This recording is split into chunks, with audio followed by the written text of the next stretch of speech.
ibadah online.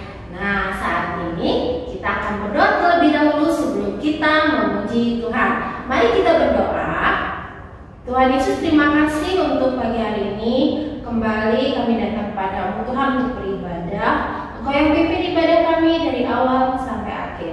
Terima kasih Bapa, dalam nama Yesus kami berdoa. Amin. Ayo anak-anak, kita menaikkan pujian. Ada satu sobatku yang setia.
Iya anak-anak, pujian yang sungguh indah ya, barusan Mbak dikatakan kita punya satu sobat yang setia ya. Asik ya, Tuhan Yesus itu sangat setia. Kapanpun kalian butuh Tuhan Yesus pasti setia menolong kalian.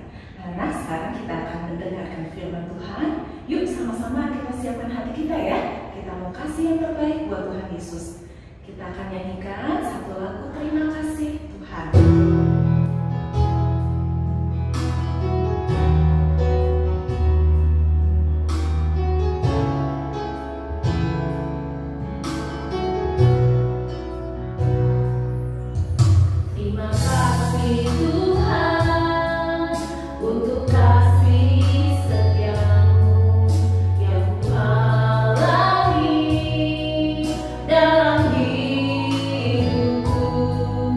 Terima kasih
Anak-anak, sebelum kita mendengarkan firman Tuhan pada pagi hari ini, mari kita berdoa terlebih dahulu.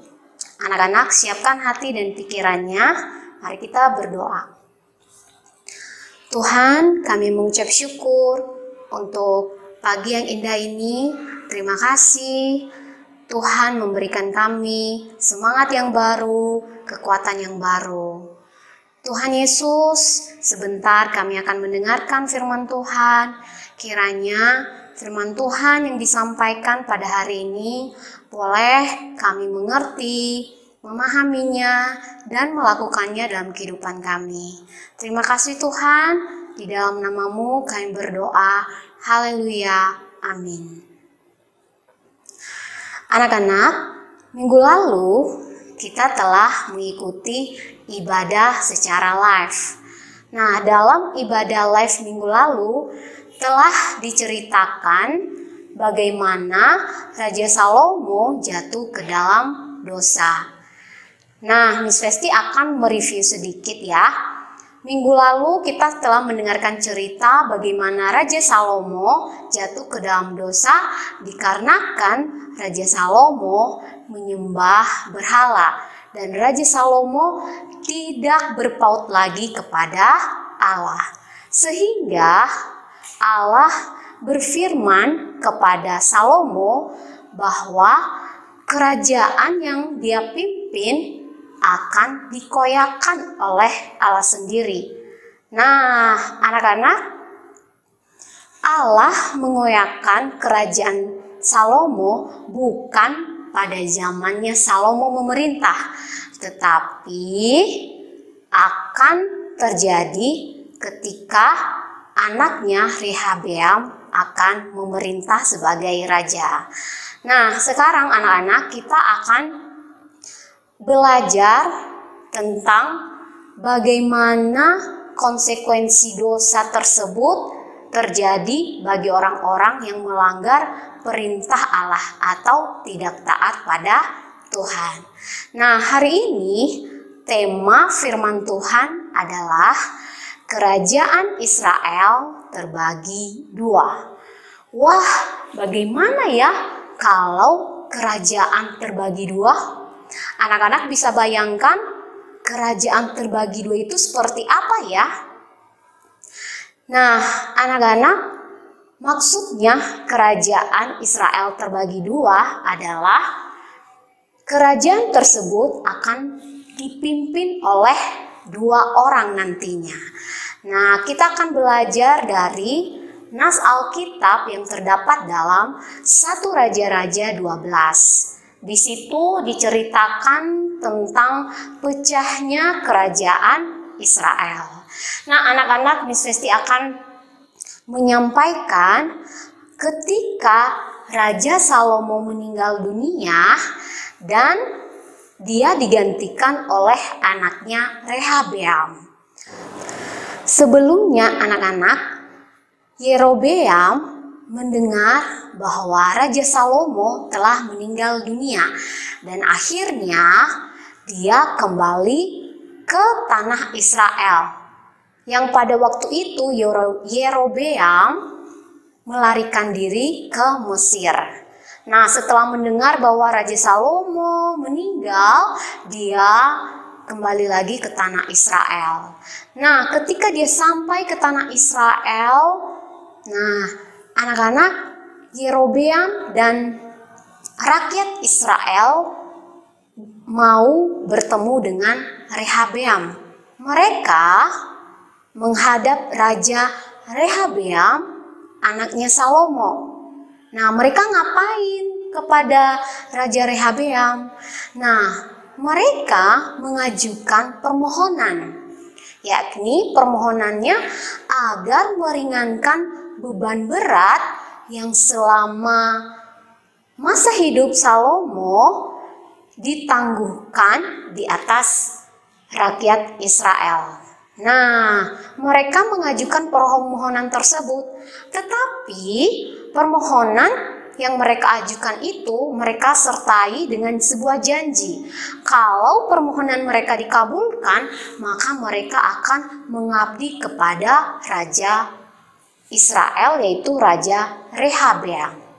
Tapi yang pada akhirnya anak-anak, kita akan mengetahui bahwa Raja Rehabeam sebelum dia memutuskan jawaban yang tepat untuk permohonan yang diajukan Yerobeam dan rakyat Israel, sebelumnya Raja Rehabeam meminta nasihat dari para penasihat Salomo sebelumnya yang mendampingi dia memimpin sebagai raja pada saat itu.